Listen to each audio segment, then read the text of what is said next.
की आज आपण एक महाराष्ट्राच्या या जडणघडणीमध्ये एक नवीन पर्व आपण सुरू करतो आणि एक मोठी जबाबदारी आपण पेलवणार आहोत की महाराष्ट्राच्या सद्यस्थितीमध्ये आपण मराठी माणसाचं आणि मराठी भाषेचं मराठी संस्कृतीचं जे खच्चीकरण होते आहे त्या विरोधात आपण काही चळवळी आपल्या सुरू आहेतच आणि त्या चळवळीला अजून एक नवीन चळवळ जोडली जाते आणि ती आहे रोजगाराची चळवळ. तर त्या चळवळीचा आज आपण शुभारंभ करतो हा मराठी भूमिपुत्र रोजगार कृती समिती.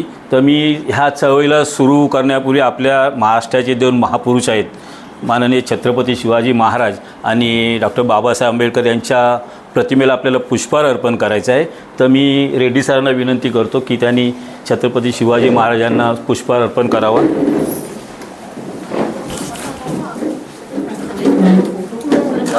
हां सर. उपस्थित पाहुण्यांचं मी थोडक्यात ओळख करून देतो. आजच्या या मराठी भूमिपुत्र रोजगार कृती समितीच्या उद्घाटन सोहळ्याचे जे पाहुणे म्हणून आहेत ते कॉम्रेड प्रकाश रेड्डी सर इथे आहेत, ज्यांचं महाराष्ट्राच्या जडणघडणी म्हणजे संयुक्त महाराष्ट्राच्या आंदोलनापासून त्यांचं कुटुंब ह्या चळवळीमध्ये आहे महाराष्ट्राच्या आणि ते कम्युनिस्ट पक्षाचे प्रदेश सचिवही आहेत आणि कामगार चळवळीशी फार जोडलेले आहेत. आपली जी रोजगार कृती समिती ही कामगार चळवळीशी संबंधित असल्यामुळे आज आम्हाला एक चांगला कामगार नेता अनुभवी इथे भेटले आहेत आणि आपल्या संघटनेला त्यांचं पुढे जाऊन मार्गदर्शन मिळणारच आहे. त्याच्यानंतर आपल्याबरोबर आहेत माजी भाषा संचालक परशुराम पाटील, हे आमच्या महाराष्ट्र संरक्षण संघटनेचे सल्लागारही आहेत आणि नेहमी आमच्या कार्यक्रमाला उपस्थिती असतात. यांच्या मार्गदर्शनाखाली आम्ही मराठी भाषेची लढाई लढलो आहोत आणि बऱ्याच ठिकाणी न्याय पण दिला आहे मराठी भाषेला. आज आमच्या विनंतीला मान देऊन धनंजय शिंदे सर आले, जे आपचे उपाध्यक्ष आहेत मुंबई प्रदेशचे. धन्यवाद सर. आणि संघटना स्थापनेमध्ये ही संघटनेची धुरा ज्यांना आम्ही सोपवले आहेत ते ॲडव्होकेट अभिराज परब आता येतीलच ते, तर त्यांची येतील तोपर्यंत वेळ निघून चालली आहे. आपल्याला कार्यक्रमाला सुरुवात करायची आहे. तर मी जसं ही संघटना आहे ही संघटना स्थापन करण्यामागचा एक थोडासा उद्देश मी सगळ्यांना थोडं विशद करू इच्छितो की महाराष्ट्राच्या सद्यस्थितीमध्ये आपण जे पाहतो आहोत की आपल्या मुलांना रोजगार मिळत नाही आहे. बाहेरून आलेले लोक रोजगार म्हणजे काय नोकरी आणि वेगवेगळे लायसन्स जे परवाने दिले जातात, रिक्षा, टॅक्सी, दुकान आस्थापना, फेरीवाला लायसन्स, हे आपल्या तरुणांना मिळत नाहीत. बाहेरून आलेले लोकांनी त्याच्यावर अतिक्रमण केलेलं आहे. त्यांच्या चांगले गुण आहेत त्यांच्याकडे की 12-15 तास काम करायचं, कुठे गटारात काम करायचं, हे चांगल्या गुणांमुळे व्यावसायिक त्यांना कामं देतात आणि त्यांची चांगले गुण व्यावसायिकांना आवडतात की व्यावसायिकांनी सांगतील 8 वाजता तर ते 7 वाजता येऊन उभे राहतात. अशी ती गुण आहेत बाहेरच्या लोकांचे त्या इकडे येऊन काम करण्याच्या. त्यामुळे आपल्या लोकांचं जे तरुणांचं जे खच्चीकरण होते त्याला कुठेतरी न्याय द्यावा म्हणून आपण ह्या रोजगार कृती समितीची स्थापना केली की आपल्याला माहीत आहे की 80% नोकऱ्या भूमिपुत्रांना मिळावा असा शासन निर्णय, पण आपण बघतो त्या शासन निर्णयाला कोण जुमानत नाही आहेत. सगळे शासन निर्णय आपले फक्त बनवून मंत्रालयापुरते ठेवलेले आहेत. त्याच्यानंतर पूर्वी एक एम्प्लॉयमेंट एक्शन म्हणून होतं आपल्याकडे, ज्याच्यातून महाराष्ट्रामध्ये जर उद्योग आणि कामगार व्यवसाय सुरू करायचा असेल तर तिथे जी नोकर भरती होती ती एम्प्लॉयमेंट एक्शन थ्रू केली जायची. पण कालांतराने ते एम्प्लॉयमेंट एक्शन पण आउट ऑफ डेटेड झालं आणि आज ते जवळजवळ बंदस्त अवस्थेमध्ये आहे. त्याचा कोणी ह्या भारताच्या इतर राज्यातून लोक येत आहेत, इथे व्यवसाय उद्योग करत आहेत आणि उद्योग करता ते त्यांच्या लोकांना आणून ते उद्योग व्यवसायामध्ये नोकरीला ठेवत आहेत. म्हणजे कोणी ऑफिस टाकलं तिथला जे काही क्लार्क स्टाफ असेल तो त्यांच्या गावातला असतो, इथला त्यांना नको असतो. आजच कोणीतरी मला सकाळी एकाने फोन सांगितलं की जवळजवळ 20 जणं इंटरव्ह्यूला आली होती एका ठिकाणी. त्याच्यामध्ये फक्त 3 मराठी मुलांना घेतलं आणि बाकीची मराठी मुलांना गाळलं. म्हणजे काय मराठी मुलं हुशार नाही येत असं का? तर अशी एक तक्रार माझ्याकडे आली. तर ही अशा घटना घडत आहेत की इंटरव्ह्यू घेणारे सगळे HR हे बाहेरचे असतात आणि भरती करताना त्यांच्या लोकांना भरती केली जाते. आज ऑनलाईन भरती होते, कसे येऊन तुम्ही इंटरव्ह्यू द्या आणि कामावर लागा.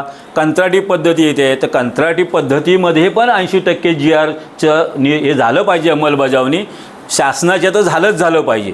तर अशी ह्या ज्या काही घटना घडत आहेत त्या घटनांना कुठेतरी न्याय देण्यासाठी म्हणून आपण मराठी भूमिपुत्र रोजगार कृती समिती स्थापन करतो आहे.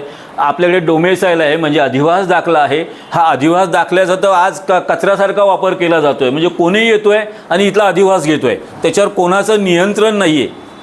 तर हे नियंत्रण का निघून गेलं आहे त्याचा आपण पाठपुरावा करणार आहोत. आणि हे सगळं करता करता आपल्या मराठी भूमिपुत्र रोजगार जे आहेत, बेरोजगार आहेत, त्यांना आपल्याला न्याय द्यायचा आहे. तो हा न्याय देताना आता ही संघटना जी आम्ही उभी करतो, तर ह्या संघटना उभी करण्याच्या मागे एक विचारांचा पाया आहे. तो विचारांचा पाया काय आहे, तर भारत, आपण नेहमी म्हणतो की भारत देश आहे. भारत, तर आम्ही म्हणतो भारत देश नाही आहे, भारत हे संघराज्य आहे. आपण वेगळे भाषा बोलणारे लोक एकत्र आलो आहोत आणि आपण हे भारत संघराज्य तयार केलं. आपण तसे वेगवेगळे आहोत, आपण एका समान मुद्द्यावर ह्या संघराज्यामध्ये सामील झालो आहोत आणि त्याला आपण घटना दिली. त्या घटनेने दिलेल्या अधिकारात जर तुम्ही इकडे येऊन आमच्या रोजगारावर, आमच्या भाषा संस्कृतीवर अतिक्रमण करणार असाल तर आम्हाला वेगळा विचार करावा लागेल. कारण कुठेतरी याला एक मर्यादा यायला पाहिजे की एका राज्यातून दुसऱ्या राज्यात किती जणांनी जावी. आणि घटनेने अधिकार दिल्यामुळे ते अधिकारात इकडे येतात. पण ॲक्च्युली खरं पाहायला गेलं तर घटनेने अधिकार काय दिले की तुम्ही कुठेही जा म्हणून घटना सांगते, पण राज्याने त्यांच्यावर नियंत्रण पण ठेवू शकतात. घटनेने असं सांगितलं नाही की तुम्ही रोखू शकत नाही आहे, तर आपण त्यांना रोखू शकतो. पण आपल्या डोक्यामध्ये जसं हिंदी राष्ट्रभाषा आहे असं डोक्यात भरवलं गेलं, तशा अनेक गोष्टी आमच्या डोक्यामध्ये भरवल्या गेल्या आणि आपण त्या परंपरा म्हणून पाळत चाललो आहोत. तर असे आता त्या परंपरांना थोडंसं आपण फाटे फोडावे लागेल, कारण आज आपल्या अस्तित्वाची लढाई आली आहे. आज आपली भाषा संस्कृती, आपला मराठी माणूस स्वतःच्या राज्यात मागे पडत चालला आहे. मी कालच आमच्या चळवळीच्या दरम्यान एक गोष्ट सांगितली, तुम्ही मराठी उद्योग करत नाही. उद्योगपती कधी तयार होतात, जेव्हा एखादं सरकार त्याच्या मागे उभं राहते.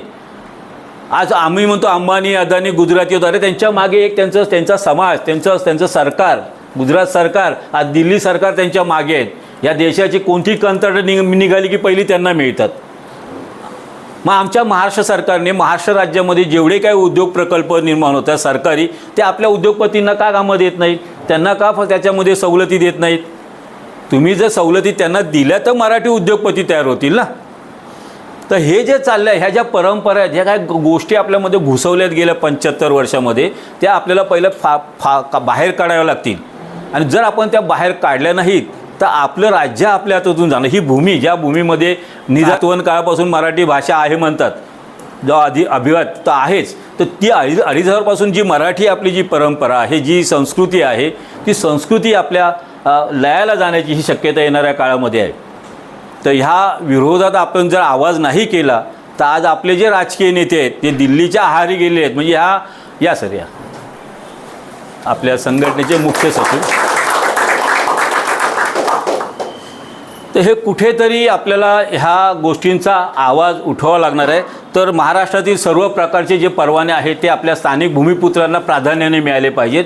अरे रिक्षा काय तुमच्या राज्यात पण चालते, टॅक्सी तुमच्या राज्यात चालते, दुकाने तुमच्या राज्यात आहेत, मग तिकडे तुम्ही चालवा ना. मग तुम्ही महाराष्ट्रात येऊन दुकाने पण चालवायची, रिक्षा तुम्ही चालवायची, मग आमच्या मुलांनी कुठे जायचं.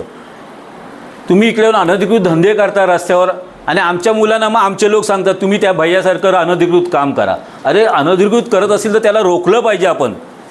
आणि तिथे आपल्या भूमिपुत्रांना तिथं स्टॉल टाकून दिले पाहिजेत बेरोजगारांना, कारण सरकारचं काम आहे बेरोजगाराला रोजगार देणं. पण आपण वेगळाच विचार करतो. आपलीच लोक सांगतात अरे त्या भैया एवढा मेहनती आहे, त्याच्यासारखं तुम्ही रस्त्यावर धंदे टाका ना. अरे म्हणजे आमच्या मुलांनी पण आपल्या राज्यात घरामध्ये अनधिकृत धंदे करायचे.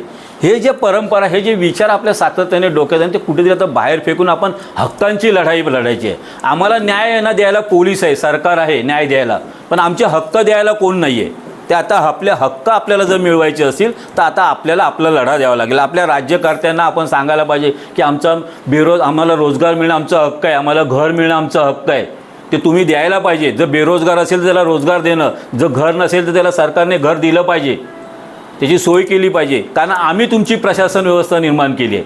तुम्हाला आम्ही समाजसेवक म्हणून आमचे प्रतिनिधी म्हणून मंत्रालयात पाठवतो, पण तुम्ही राजे झालेत आणि आम्हाला आता नोकर केल्याची जी परिस्थिती आपल्यावर येते, ती कुठेतरी आपल्याला एक विचार परिवर्तन, पहिलं विचार परिवर्तन आपल्यात होणं आवश्यक आहे, नंतर मग लोकांमध्ये होईल. म्हणून आपण जे पुढाकार घेतो त्याने आपलं पहिलं आपण विचार परिवर्तन करूया. आपल्यामध्ये धंदे व्यवसाय करायचा आहे तर मराठी आपण कुठेही कोणीही येतो, आपण त्या उद्योगपतीला इथं जागा देतो, पाणी देतो, वेगळ्या सवलती देतो, परवानगी देतो, तो उद्योगपती येतो आणि बाहेरच्या लोकांना तिथं नोकऱ्या देतो. आम्ही तुम्हाला दिले त्या 10-25 किलोमीटरमध्ये जे बेरोजगार तरुण आहेत त्यांना नोकरी देण्यासाठी तुम्हाला ही जागा दिली आहे, उद्योग निर्मिती करायला दिली आहे. बरं, तुम्ही महाराष्ट्रासारख्या एका मराठी भाषेच्या राज्यामध्ये आलात तर तुम्ही इथल्या स्थानिकांशी ज्यावेळी तुम्ही संवाद साधाल तर तुम्ही त्यांच्या भाषेत संवाद साधला पाहिजे. तुम्ही कुठच्याही ती इंग्रजी भाषेतून संवाद साधता, हिंदी भाषेचा आमचा संबंधच काय? महाराष्ट्राचा आणि हिंदी भाषेचा काही संबंध नाही ना, संघ राज्याचा संबंध आहे. जी संसदीय कामकाजाची भाषा आहे ती फक्त संसदेमध्ये चालू द्या आणि केंद्र शासनाशी किंवा राज्यांशी तुमचा जो संपर्क आहे तिथपर्यंत हिंदी भाषा योग्य आहे. पण तुम्ही सगळ्या राज्यांच्या स्थानिक जनतेशी जर हिंदीमध्ये संवाद करत असाल तर ते चालणार नाही. आणि गोष्टींचा उहापोह करावा लागेल आपल्याला. त्या दाखला जो आहे तो अधिवास दाखला हा पासपोर्टसारखा आपल्याला दिला गेला पाहिजे. पासपोर्ट देताना जसं त्याचं व्हेरिफिकेशन होते पोलिसांपासून तसं डोमेसाईलचं पण झालं पाहिजे. तर तिथे मग ज्या काय त्या लोकांनी कागदपत्र मागितले आहेत त्या कागदपत्रांना आपण आव्हान देणार आहोत येणाऱ्या काळामध्ये. आता आमचा हा उद्देश असा आहे की जी व्यक्ती आमचा मराठी म्हणून आमची एक व्याख्या आहे की जी व्यक्ती जे कुटुंब महाराष्ट्रामध्ये म्हणजे महाराष्ट्राच्या राज्याच्या निर्मितीपासून या महाराष्ट्रामध्ये जे कुटुंब राहतात मग ती कुठच्याही जाती धर्माची असो ती मराठी आणि त्या मराठी लोकांना भूमिपुत्र म्हणून आपण संबोधित करणार आहोत आणि त्यांच्यासाठी आपण लढणार आहोत. हा आमचा उद्देश आहे. त्याच्यानंतर आम्ही कंत्राटे निर्माण होतात राज्याची किंवा पालिकेची, ही कंत्राटे पण आपल्या भूमिपुत्रांना मिळाले पाहिजेत आणि त्याच्यासाठी जी काही तुमची नोंदणी आहे ती नोंदणी जाऊन आपण तपासणार आहोत. आणि तिथे जर कोण बाहेरचे लोक येऊन जर त्यांच्याकडे अधिवास दाखला नसेल आणि ते जर कंत्राटे घेत असेल तर आपण त्याला रोखणार आहोत. तर असे विविध काम रोजगारासंदर्भात म्हणजे आपल्या भूमिपुत्रांना रोजगार मिळण्यासाठी आपण हे सर्व करणार आहोत. आणि ह्या सगळं चळवळीमध्ये आम्हाला आपल्या सगळ्यांची मदत लागणार आहे. आपण एकजुटीने पुढे जायचं आहे आणि ही चळवळ फक्त काय मुंबईपुरती नाही आहे तर आपण 36 जिल्ह्यातल्या लोकांचा विचार करून ही लढाई लढतो आहोत. आज मुंबई खरं म्हणजे मुंबईचा प्रश्न हा मुंबईतल्या लोकांचा नाही आहे. आम्ही सुपात आहोत. उद्या ग्रामीण भागातली मुलं जे शिक्षण घेणार त्यांना जर मेडिकलला जायचं असेल, जर उद्या मुंबई वेगळी केली तर त्यांना फार अडचणी येणार आहेत. कारण आज मुंबई वेगळी करण्याचा फार मोठा कट शिजला गेलेला आहे आणि आपण पाहतो की MMR रिजन तयार केलेली आहे. उद्या कधीही आपल्याला सांगितलं जाईल की मुंबई रिजन वेगळं झालेलं आहे. मग त्यापूर्वी आपली चळवळ ही लोकांपर्यंत पोहोचवणं आवश्यक आहे. उद्या जर इनकेस ह्या लोकांनी मुंबई रिजन वेगळं केलं तर आपलं डोमेसाईल बदलणार आहे. मुंबईचं डोमेसाईल वेगळं असेल, उर्वरित महाराष्ट्राचं, मराठवाड्याचं आणि विदर्भाचं डोमेसाईल वेगळं असेल. मुंबईमध्ये जी कॉलेजेस आहेत त्या कॉलेजेसमध्ये जर मुलांना ॲडमिशन घ्यायचं असेल मेडिकलला, इंजिनिअरिंगला तर इथला कोटा मिळणार नाही त्यांचा भूमिपुत्रांचा. तर अनेक गोष्टी ह्या उर्वरित महाराष्ट्राला भोगाव्या लागणार. उद्या मुंबईचा GST केंद्राकडे जातो 34% तो उर्वरित महाराष्ट्राला मिळणार नाही आहे. मग तिथलं इन्फ्रास्ट्रक्चर विकास काय होणार, शेतकऱ्यांचे जे प्रश्न आहेत ते कोण सोडवणार, काय महसूल आहे उर्वरित राज्याचा. तर ह्या बऱ्याचशा गोष्टी येणाऱ्या काळामध्ये आपल्याला लोकांच्या लक्षात आणून द्यावं लागेल. कारण आम्ही ज्या उर्वरित महाराष्ट्रातल्या लोकांशी बोलतो त्यांना वाटते की ते तुमचे मुंबईचे प्रश्न आहेत. बोला आम्ही मुंबईच्या प्रश्नांसाठी नाही भांडत आहोत, आम्ही महाराष्ट्राच्या प्रश्नासाठी भांडतो आहोत आणि तुमच्या मुलांसाठी भांडतो आहोत.